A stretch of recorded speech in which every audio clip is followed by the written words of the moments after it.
والصلاة والسلام على سید الانبیاء اما بعد فاعوذ باللہ من الشیطان الرجیم بسم اللہ الرحمن الرحیم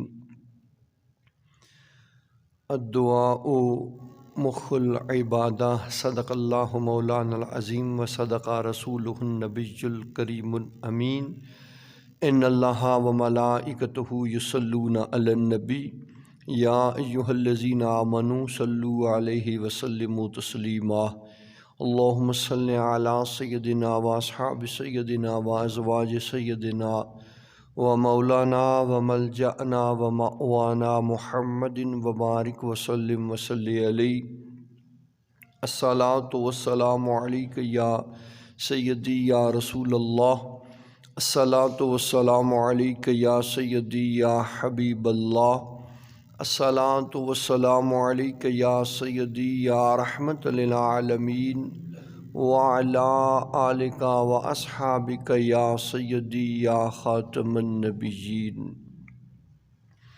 نہایتی واجب الاحترام معزز محترم محتشم سامعین ذی وقار،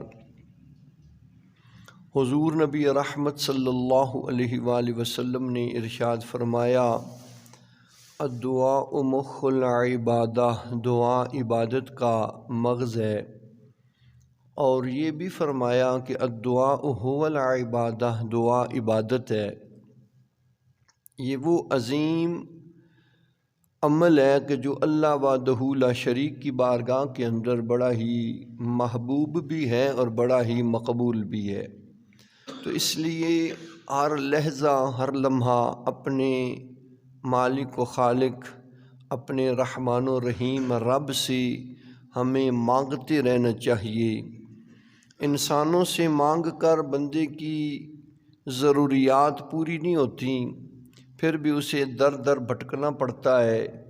جب اپنے مالک و خالق سے مانگیں گے، اللہ وحدہ لا شریک سے مانگیں گے، تو پھر وہ جھولیاں بھر بھر کے عطا فرمائے گا، اور وہ اتنا عطا فرماتا ہے کہ پھر کسی اور سے مانگنے کی حاجت رہتی نہیں ہے۔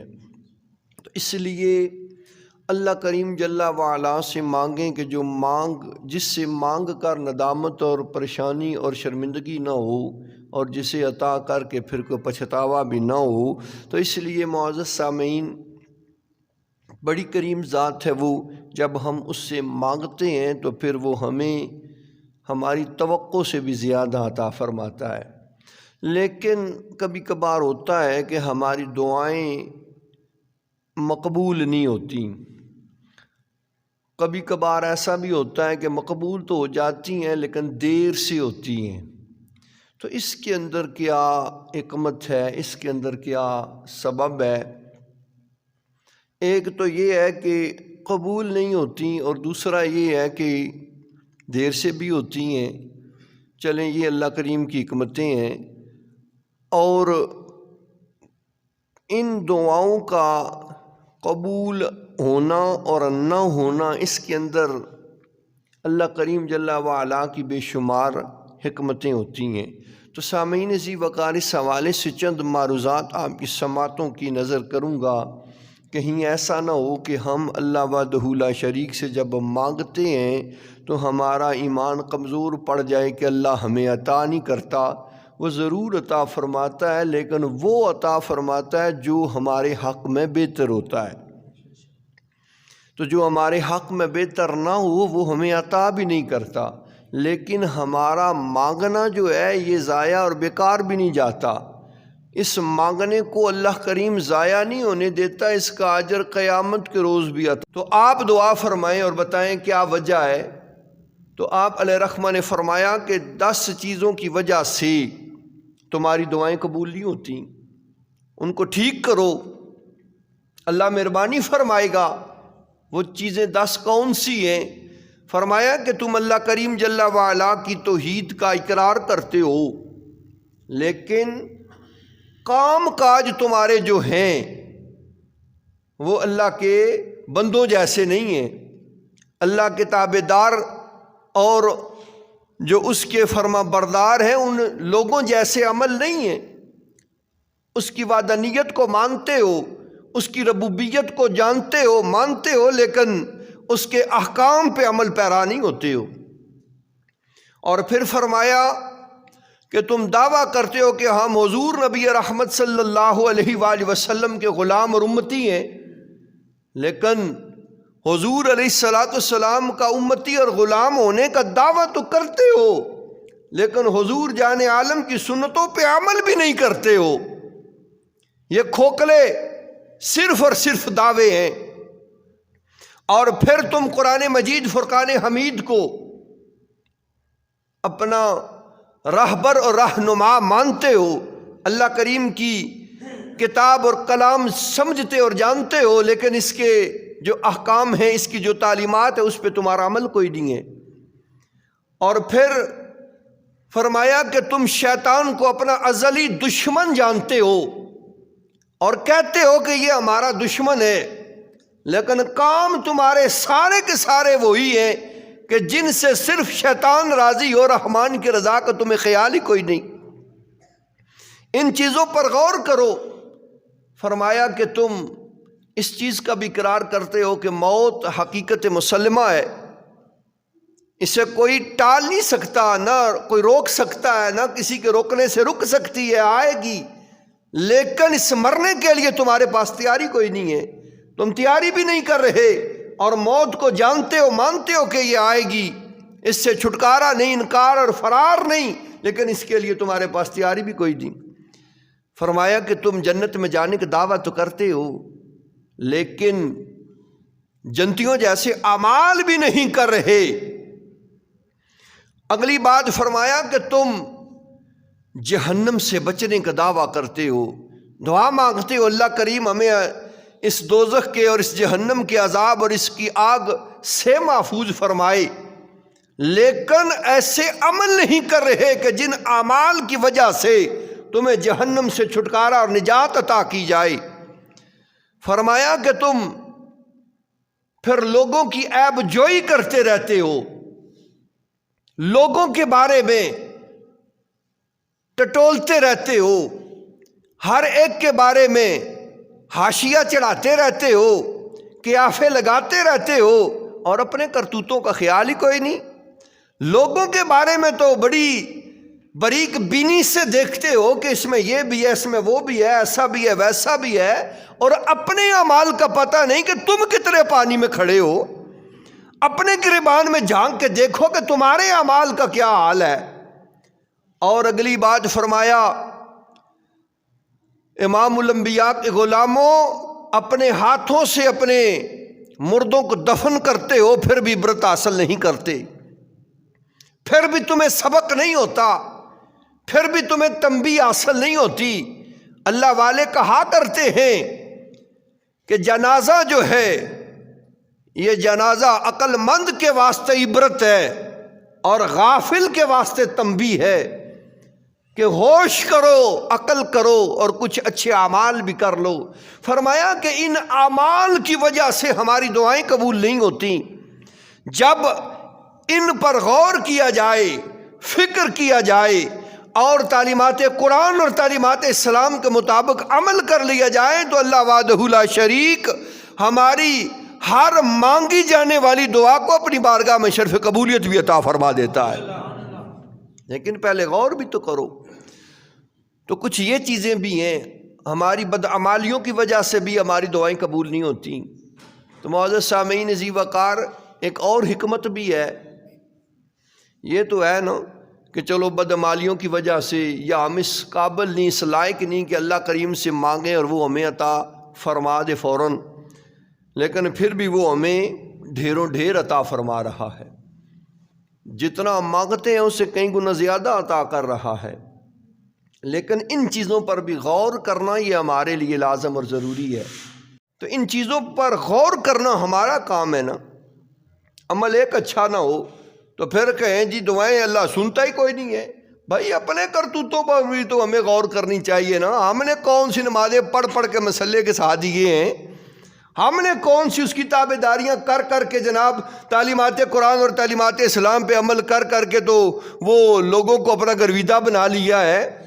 ہم کتنے 30 مار خان ہیں کہ ہم جناب اس کی بارگاہ میں مانگیں اور وہ فوری طور پر عطا کر دے؟ اپنے بارے میں بھی تو غور کرنا چاہیے نا۔ اگر وہ نہیں دے رہا تو اس کے اندر خرابی کہاں پر ہے؟ اس کی رحمت تو عطا کرنے کے لیے ہر لحظہ ہر لمحہ تیار ہے، لیکن ہمارے اندر خرابی ہے، ہمارے اعمال کے اندر، ہماری تربیت کے اندر، ہمارے مانگنے کے اندر۔ کبھی کبھار مانگنے کا بھی طریقہ اور سلیقہ نہیں ہوتا۔ دینے والا تو دینا چاہتا ہے لیکن ہم اس سے مانگ نہیں سکتے۔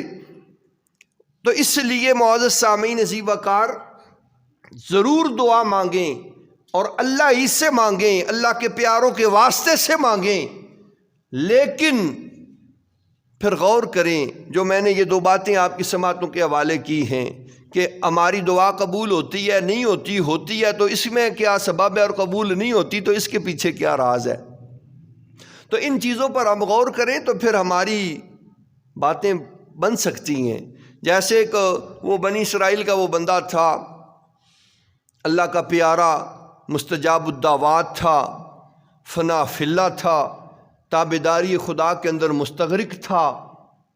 تو کبھی کبھار ایسا بھی ہوتا ہے کہ ایک عورت کہ جس کی اولاد نہیں تھی، موسیٰ علیہ نبینا علیہ السلام سے کہتی ہے اللہ سے پوچھ کے بتائیں میرے حق میں، میرے نصیب میں اولاد ہے کہ کوئی نہیں ہے؟ آپ نے جب پوچھا تو اللہ کریم نے فرمایا کوئی نہیں ہے، اس کی اولاد کوئی نہیں ہے، ایسے ہی رہے گی۔ تو کچھ عرصہ گزرا، کچھ ٹائم گزرا تو کیا ہوا، وہ ایک خوبصورت بچے کو گود میں لیے ہوئے آئی اور کہتی ہے جناب دیکھیں، آپ تو کہتے تھے میرے نصیب میں اولاد ہی کوئی نہیں ہے، تو یہ کہاں سے آیا؟ میرا اپنا ہے، اپنے پیٹ سے اللہ نے دیا ہے، تو پھر یہ کیسے آ گیا؟ آپ حالانکہ اللہ سے پوچھ کے آئے تھے۔ اب یہاں پر کسی قسم کا شک تو ہو ہی نہیں سکتا کہ حضرت موسیٰ علیہ نبینا علیہ السلام نے معاذ اللہ کو جھوٹ بولا ہو، یا اللہ کریم نے معاذ اللہ کو غلط بیانی کی ہو۔ یہاں تو کسی قسم کا شک شبہ ہے ہی کوئی نہیں، تو پھر وہ بیٹا کہاں سے آ گیا، کیسے مل گیا؟ تو سامعین عزیز وقار کیا ہوا؟ یہاں بات ہے پھر عمل کی۔ موسیٰ علیہ السلام نے اللہ کریم کی بارگاہ میں عرض کیا رب کریم وہ تو تانا دے کے چلی گئی ہے، اس نے تو بڑی بات کر دی ہے، تو اس کے اندر کیا حکمت ہے؟ اللہ کریم جل وعلا نے فرمایا پھر ایسا کریں، حکمت سمجھاتے ہیں، آپ ایسا کریں کہ مجھے انسان کا گوشت چاہیے وہ لے کے آئیں۔ حضرت موسیٰ علیہ السلام چل پڑے انسان کا گوشت لینے کے لیے۔ کسی کے پاس ہے جناب تم بڑے حاجی نمازی ہو، اللہ نے گوشت مانگا بندے کا، توبہ توبہ جی میں اس قابل کا دوں جی، اساں تو کنے ہم یہ لے آلے نا دلیے دے علی تو ساڑے کی سمجھ کوئی نہیں، تو نہ اساں کی اس نے اٹکل ہے تو نہ اساں دینے ہوں، کہا توبہ توبہ میں اس قابل کا دوں جناب کہ ماڑا گوشت اس بارگاہ پیش کیتا جائے۔ کچھ اور ہی کی تکو کسی اور کے پاس گئے، تو بڑا برگزیدہ ہے، اللہ کا پیارا ہے، تابعدار ہے، اللہ نے بندے کا گوشت مانگا، اس نے کہا جی توبہ توبہ میں اس لائق ہی نہیں ہوں، کسی اور کو دیکھیں جی، میں کیسے دے سکتا ہوں؟ اور کو کرتے کراتے تو ایک مقام پر پہنچے کہ جہاں وہ اللہ کا پیارا بیٹھا ہوا تھا، فقیر عاجز مسکین آدمی جس کے پاس دنیا کی کوئی شے کوئی نہیں تھی۔ فرمایا کہ وہ اللہ کے بندے، اللہ نے انسان کو گوشت مانگا، کیا خیال ہے تیرا؟ اس نے کہا جی بسم اللہ جناب، بسم اللہ کریں، اگر مالک میرے گوشت لینے سے راضی ہوتا ہے تو اس سے بڑھ کے اور کون سا موقع ملنا ہے اللہ کو راضی کرنے کا؟ لے لیں جناب، یہاں سے کاٹ لیں۔ ایک مقام سے کاٹا، کہنے لگا ادھر سے نہیں اب ادھر سے بھی کاٹ لیں، اگر یہ پسند نہ ہوا تو یہ دے دیجئے گا۔ دوسری سے تیسری سے چوتھی سے اس نے کہا ادھر سے بھی کاٹ لیں ادھر سے بھی کاٹ لیں، اللہ کو راضی جو کرنا ہے۔ تو اس نے اپنے جسم کا گوشت کٹوا کے حضرت موسیٰ علیہ نبینا علیہ السلام کے ہاتھوں بھیج دیا۔ جب حضرت موسیٰ علیہ السلام بارگاہ ربوبیت کے اندر حاضر ہوئے، عرض کیا پروردگار عالم تیرے کہنے کے مطابق گوشت لے آیا ہوں، یہ انسان کا گوشت ہے۔ اللہ کریم جل وعلا نے فرمایا پیارے پیغمبر انسان تو آپ بھی تھے، آپ بھی تو دے سکتے تھے، آپ بھی انسان تھے، اب آپ کو بات سمجھ آئی کہ کوئی نہیں؟ یا اللہ آ گئی ہے بات۔ کیا کسی چیز کی ضد کرتا ہے جو اس کے واسطے نقصان دہ ہے تو وہ مانگتا ہے تو ماں دیتی نہیں۔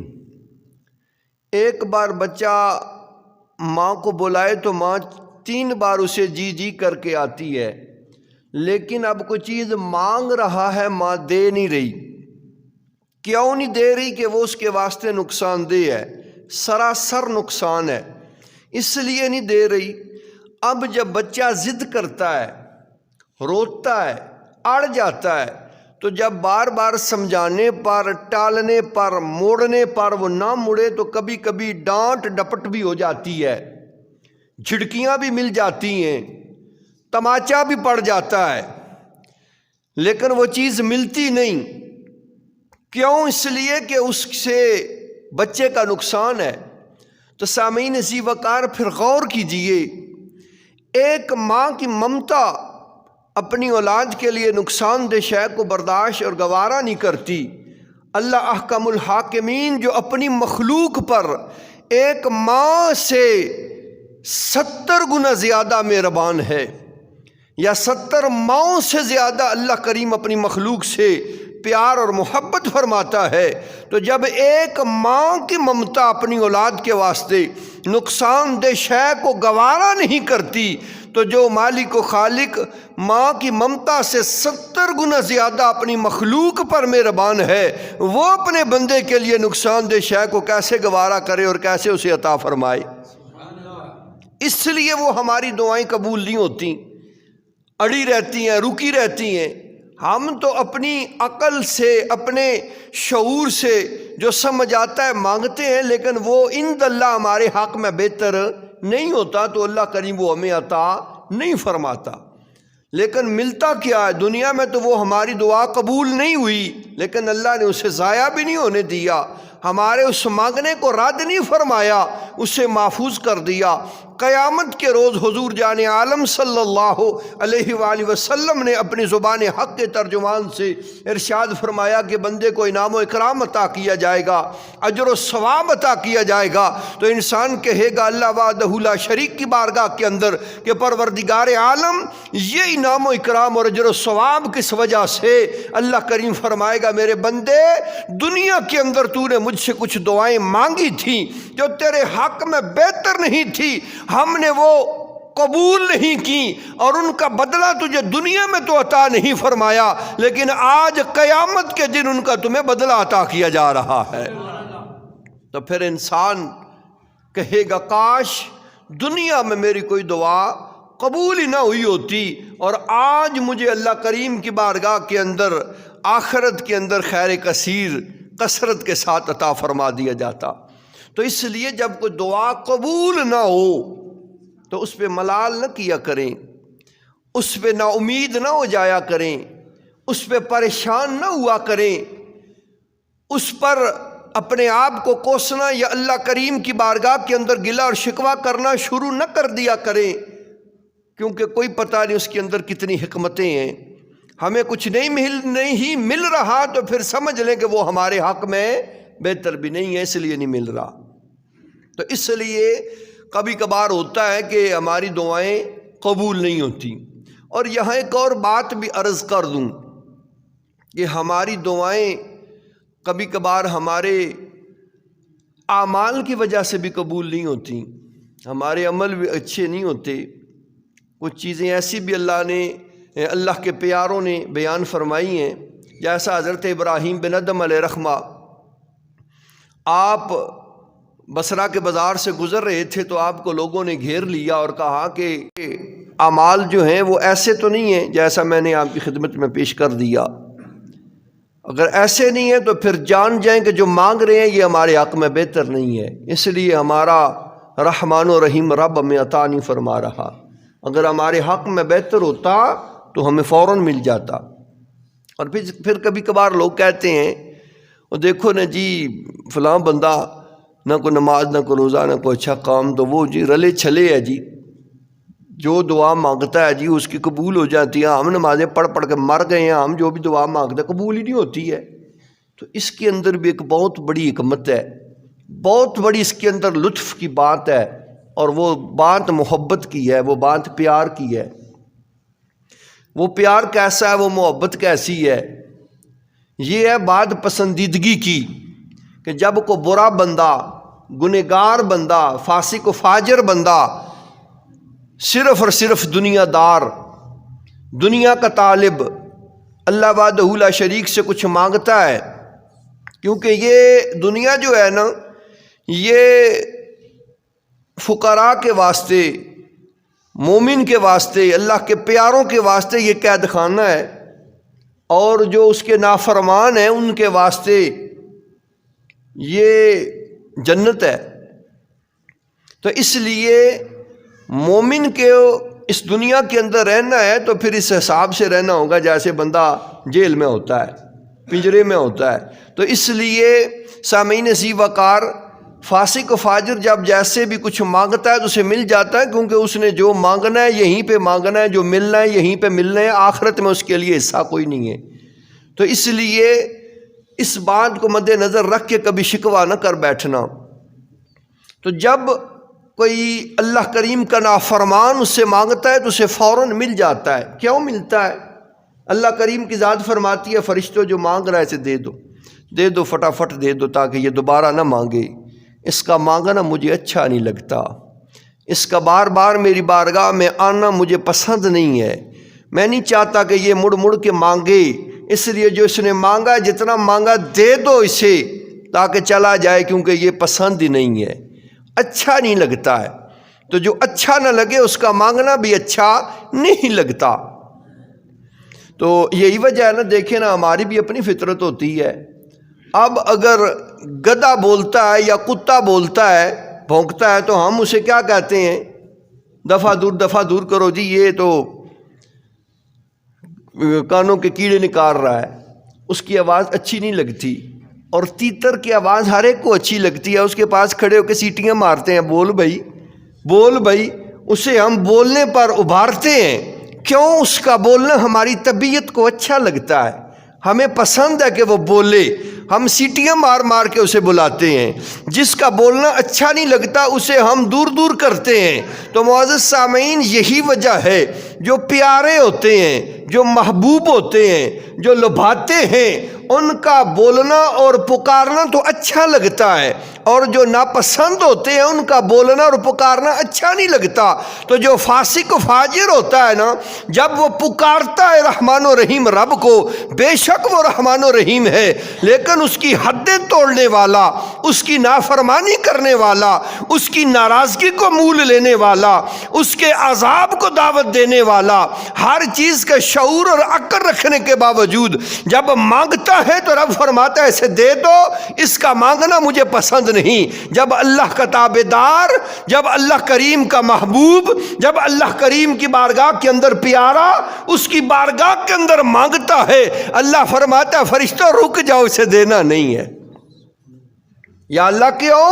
اللہ کریم فرماتا ہے کہ اس کا مانگنا مجھے بڑا پسند ہے، اس کا بار بار مجھے پکارنا مجھے بڑا لبھاتا ہے، اس لیے مانگنے دو اسے، یہ جتنا مانگتا ہے مجھے اتنا پسند آتا ہے، مجھے اتنا اچھا لگتا ہے۔ تو اس وجہ سے معزز سامعین، کبھی کبھار ایسا ہوتا ہے کہ اللہ کے تابعدار جب مانگتے ہیں تو مانگنے میں تاخیر ہوتی ہے، اور اس تاخیر کی وجہ یہ ہے کہ وہ اللہ کریم کی نگاہ لطف و کرم میں بہا جاتا ہے، اللہ کریم کی بارگاہ میں پسند آ جاتا ہے۔ تو اللہ کریم کی بارگاہ کے اندر مقبولیت کی وجہ سے اسے دیر سے دیا جاتا ہے، لیکن ملتا ضرور ہے، اس لیے کہ دینے والی ذات ہی فقط اللہ کی ذات ہے۔ تو اس لیے کبھی گھبرا نہ جانا، کبھی پریشان نہ ہو جانا۔ تاخیر ہو رہی ہے تو سمجھ لینا کہ پھر اللہ کریم راضی ہے، اللہ کریم خوش ہے، اللہ کریم کی بارگاہ میں میں مقبول اور پسندیدہ ہوں۔ تو اس لیے، اور اگر اور یہ ہے مخلوق، میں ہوں خالق، تو یہ مخلوق ہو کر، عاجز اور محتاج ہو کر میرے نام پہ اپنا وجود کاٹ کے دے سکتا ہے۔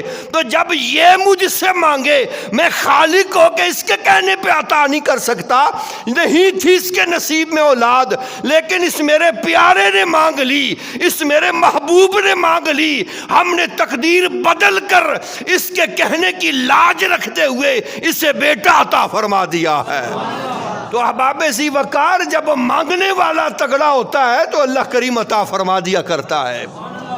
ہمارے عمل بھی تو ایسے ہوں کہ جب ایسے مانگنے والے ہوں تو ہاتھ اٹھا کے منہ پہ پھیرنے سے پہلے اللہ عطا کر دیا کرتا ہے۔ حضرت امام شافعی علیہ رحمہ فرماتے ہیں کہ جب کوئی پریشانی ہوتی تو میں کیا کرتا؟ حضرت امام اعظم ابو حنیفہ نعمان بن ثابت علیہ رحمہ کی قبر اطہر پہ حاضر ہوتا، آپ کے میثار پہ آتا، قبر کے پاس 2 رکعت نماز نفل ادا کرتے، قبر کے پاس، ٹھیک ہے جی، قبر کو نہیں سجدہ کیا جاتا، یہ حرام ہے۔ قبر کے پاس اگر برکت کے لیے نماز پڑھی جائے تو اس کے اندر کوئی حرج نہیں ہے، قبلہ رخ ہو کر۔ تو قبر کے پاس 2 رکعت نماز نفل پڑھتے۔ امام شافعی کی یہ بات ہے، امام شافعی کو کسی نے دیکھا امام اعظم ابو حنیفہ علیہ رحمہ کے دربار پہ ہاتھ باندھ کے نماز پڑھ رہے تھے، جبکہ امام شافعی ہاتھ چھوڑ کے نماز پڑھتے تھے۔ شافعی سارے چھوڑ کے ہاتھ سے جو ہے وہ نماز پڑھتے ہیں، تو ان کی اپنی فقہ تھی، ان کا اپنا سسٹم تھا۔ تو کسی نے کہا کہ آپ اتنے بڑے امام ہیں اور یہاں آ کے اپنی شریعت کو، اپنی فقہ کو چھوڑ دیتے ہیں اور امام اعظم ابو حنیفہ کے فقہ پہ عمل کرتے ہیں۔ تو امام شافعی کا جواب لاجواب ہے، فرمایا کہ اتنے بڑے امام کے سامنے مجھے اپنی فقہ پہ عمل کرتے ہوئے شرم آتی ہے، اس لیے ایسا کرتا ہوں۔ تو ہاتھ باندھ کے 2 رکعت نماز نفل ادا کرتے اور اس کے بعد دعا فرماتے۔ امام شافعی فرماتے ہیں کہ جب کوئی بڑی سے بڑی مشکل اور پریشانی آتی، میں امام اعظم ابو حنیفہ کے دربار پہ چلا جاتا، قبر کے پاس 2 رکعت نماز نفل پڑھتا، ہاتھ اٹھا کے دعا مانگتا، میرے ہاتھ منہ پہ پھرنے سے پہلے پہلے اللہ میری حاجت کو پورا فرما دیتا۔ آگے کچھ چیز بھی تو ہونی چاہیے نا، عمل ایک سدھا نہیں تو پھر آنے جی تو وہیں سن نہیں کوئی نہیں جی، مسیتی کدو گئے سو نماز کدو پڑھی ہے یاد کوئی نہیں، کدو کرا پڑھی سی، تو پھر ہم گلہ کیسے کریں، پھر ہم شکوہ کیسے کریں؟ یا تو ایسے جو مستجاب الدعوات ہیں ان کی بارگاہ میں جائیں، ان سے دعا منگوائیں اپنے حق میں تو اللہ مہربانی فرمائے گا، یا پھر کچھ نہ کچھ تو منہ بنائیں نا اس قابل۔ مانگنے کا کوئی سلیقہ ہونا چاہیے، مانگنے کا کوئی طریقہ ہو، مانگنے کی کوئی حیثیت ہونی چاہیے نا، اس حیثیت سے ہمیں آنا چاہیے جو کہ سوالی کی ہوتی ہے۔ تو پھر مانگیں تو معزز سامعین عزیز وقار، پھر مانگنے میں دیر لگتی ہے، اللہ کے عطا کرنے میں دیر کو نہیں لگتی۔ تو اس لیے مانگیں، رب سے مانگیں، اس کے محبوبوں کا صدقہ مانگیں، اس کی بارگاہ سے مانگیں، وہ جھولیاں بھر بھر کے عطا فرماتا ہے۔ لیکن کبھی کبھار قبول نہ ہو تو پھر ان باتوں پر جو میں نے آپ کی سماعتوں کے نظر کر دی ہیں غور ضرور کر لیں، اور شکوہ بھی نہیں کرنا اور نہ امیدی بھی نہیں رکھنی۔ وہ بڑی مہربان ذات ہے۔ دعا ہے کہ اللہ کریم ہمیں تعلیمات قرآن اور تعلیمات اسلام پہ عمل کی توفیق عطا فرمائے۔ وما علینا الا البلاغ المبین۔ سنت ادا کر لیں۔